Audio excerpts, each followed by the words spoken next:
Harold. It's another reaction Thursday for you guys today we're going to talk to my receivers, man. Big time for the wide receiver training, man. We're going to get some film study in. We're going to talk about how to show out at 7-on-7s. If you don't know what a 7-on-7 is, somebody in the comments will help you out. But 7-on-7s is usually camps used for wide receivers and defensive backs, linebackers, and running backs to really showcase their skills in the pass skeleton format, where it's just 7 people versus 7 people, 7 players on offense, 7 players on defense. I know a lot of people, they may not have this around where they're from, or it might have been a little bit new to them, but this is a thing. This has been a thing since I've been in school. A lot of camps that have it. So let's get down to it, man. Let's show out at these 7-on-7 camps. And let's understand how to show out. So first and foremost, we got to run the route that is given to us at receiver, man. Like, I am so sick and tired of watching people do 1-on-1s and watching people do 7-on-7s with these make-believe routes. Like, bro, it's not going to happen like that in the game, bro. Like, if a quarterback don't know where you're going to be at, he's not throwing you the rock. So if you're supposed to run that post route and you run a fly or you run a go route, he's not throwing you the ball, bro, because he can't anticipate where you're going to be at. And that makes things difficult. Watch as this receiver, he comes off the ball really fast and he crosses face. He runs a good post, sticks it, runs across his face, and he gets open. Now, granted, this is a 1-on-1 scenario. 7-on-7s aren't really 1-on-1s. It's more than one person. So you may have to run your route on 2 people sometimes, or you may have to really know what you're doing out there, and sometimes it could be a little confusing into what you're doing or how you should break your route. But that's a whole nother video. Comment below if you want to know how to do that and learn how to run routes in different coverages. I can help y'all out with that, man. Like, that's nothing, bro. So second, let's go into what we need to know. We need to understand the coverage, bro. Like, if you don't understand the coverage out there, you don't understand what the defense is trying to do to you, you're lost, bro. You're not going to be the great GOAT that you're trying to be. And a lot of times people always tell me, oh, well, I just have to run the route my coach gives me, or the coach is the reason why I didn't go all conference or all section. The coach don't like me. Yeah, that may be a part of it. My coaches didn't like me either. But the truth of the matter is, you have to understand this. And this is the honest to God truth, bro. You have to take care of everything that you can control. Take some accountability, man. So if you understand, you take some accountability, you learn coverages, and you learn how to find the soft spots and zones. It don't matter what happens. If you're always open, bro, the quarterback's going to trust you. And once the quarterback's trusting you, man, it's fair game. My senior year, I had the quarterbacks trusting me, man. My quarterbacks trust me. And when I was in high school, quarterback was actually one of my friends on the team, and he knew he was throwing me the ball in triple coverage, man. Like, that's how much he had faith in me. And sometimes we won, but sometimes we didn't. But we got it shaking out there, man. We got it cracking out there. So let's get into it, man. You got to find and make the hole in the defense, as you're going to see in this clip right here at this ground zero versus 3 stripes Adidas camp. This guy slows down into the hole of the defense. And a lot of times people are like, oh, well, how do I find the hole? Well, you got to know the coverage.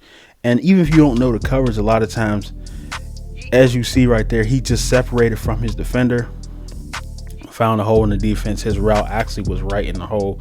He slowed up a bit, and he got open. Also, this is another video that I found.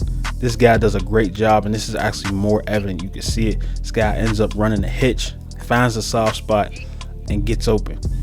Now, a lot of times, I'm talking about finding a soft spot. So you need to know coverages to find a soft spot. You need to understand what people are trying to do. As you see, this guy hitches up. He sees the hole and stops. Half the time, it just be that simple, bro. Like, just understanding where it's going to open up. I know I played street football back in the day. I know a lot of kids don't really do that these days. It's a different ball game. I don't judge y'all for it, though. But you understand how to find these holes. You understand how to get open off of people. And it helps. Finding the hole and stopping in the hole, it lets the quarterback know, okay, well, I could throw him the ball. This is an easy check down. And the quarterback got to be looking for you. So sometimes you may be open and the quarterback can't find you. If he ain't looking for you, then, that's a whole nother issue for a whole nother day.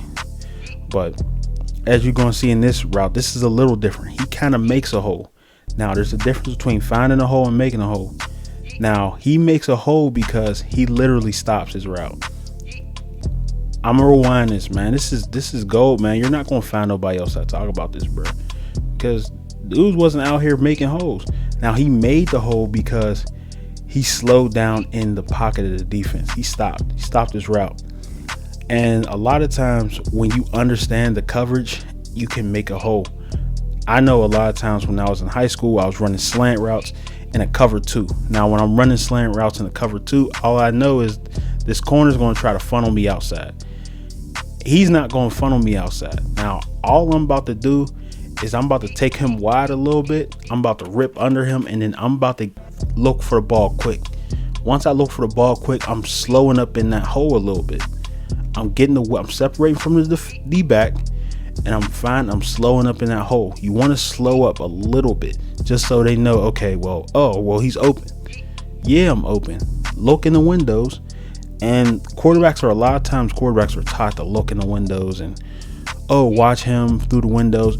As a receiver, if you slow up a tiny bit in the windows, helps the quarterback. Now, this doesn't mean come to a complete stop all the time.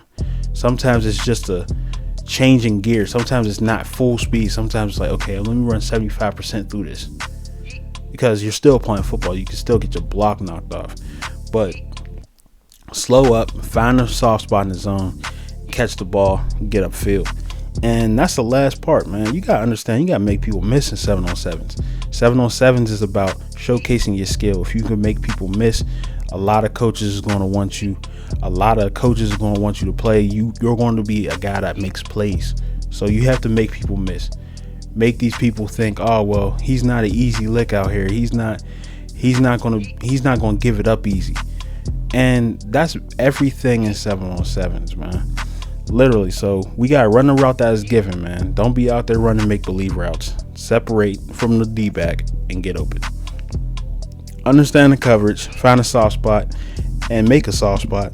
And last but not least, you gotta understand that you gotta make people make people miss. Peace.